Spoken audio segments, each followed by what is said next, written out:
Now listen carefully and answer questions 21 to 26.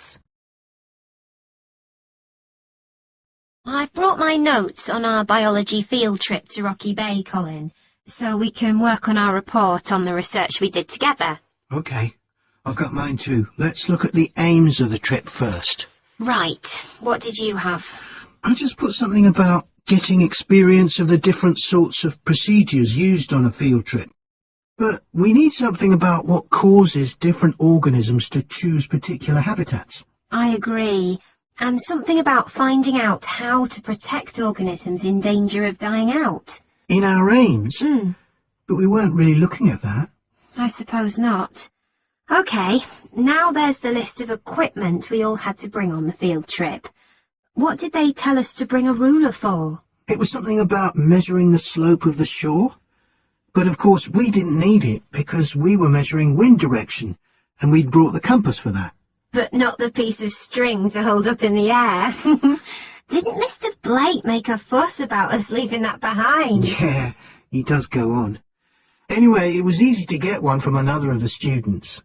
Now, the next section's the procedure. I sent you the draft of that.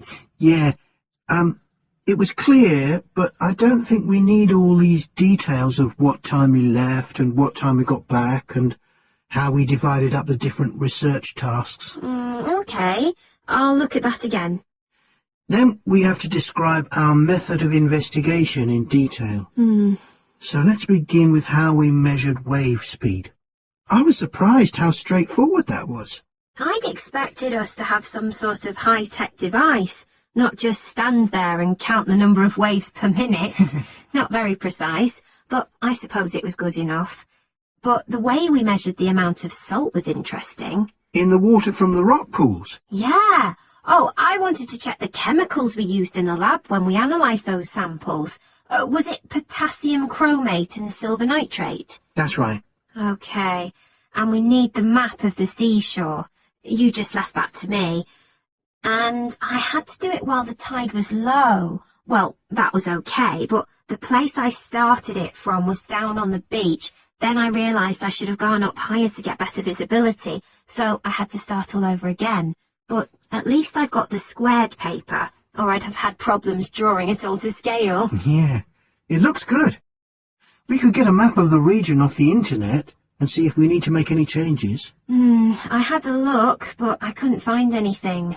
But you took some pictures, didn't you? Yeah, I'll email you them if you want. OK. I'll make my amendments using those. Then I can scan it into our report. Great. Before you hear the rest of the discussion, you have some time to look at questions 27 to 30.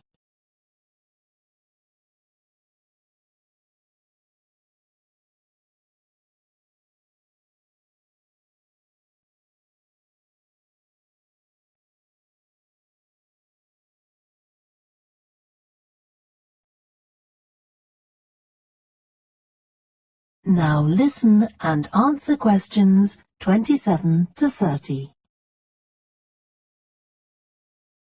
Now, when we get to our findings, I thought we could divide them up into the different zones we identified on the shore and the problems organisms face in each zone.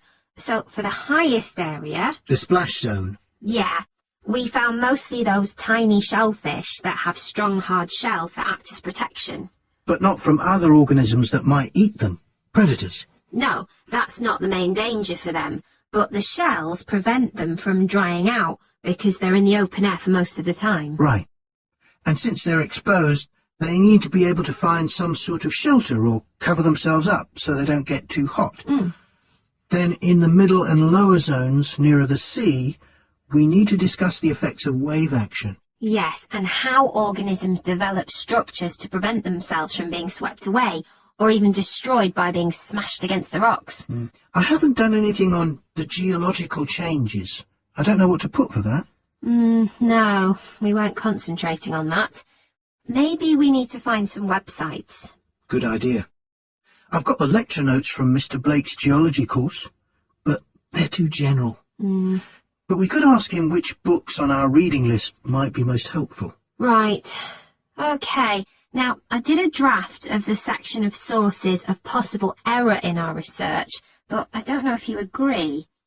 For example, the size of the sample and whether it's big enough to make any general conclusions from.